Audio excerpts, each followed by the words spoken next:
స్థాయిలో మనం ప్రతిష్ట కోల్పోతున్న సందర్భంగా తెలుగు వాళ్ళ యొక్క గౌరవాన్ని ప్రతిష్టను పెంచే సందర్భంలో జస్టిస్ సుదర్శన్ రెడ్డి గారు అభ్యర్థిగా రావడము మనందరం ఏకతాటి మీదకి వచ్చి రాజకీయాలను మన మధ్యలో ఉన్న భిన్న అభిప్రాయాలను పక్కన పెట్టి జస్టిస్ సుదర్శన్ రెడ్డి గారికి అండగా నిలబడాలి అని చెప్పి నేను ఈ వేదిక మీద నుంచి విజ్ఞప్తి చేస్తున్నా.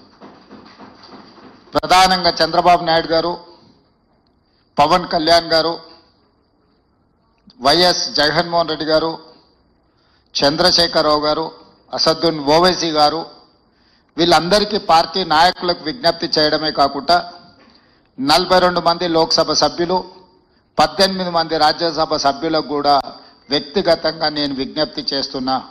మీరందరూ ఆత్మ ప్రబోధానుసారము ఓటేయండి. ఈ దేశంలో హిందీ భాషను అత్యధిక జనాభా మాట్లాడితే ద్వితీయ స్థానంలో తెలుగు భాష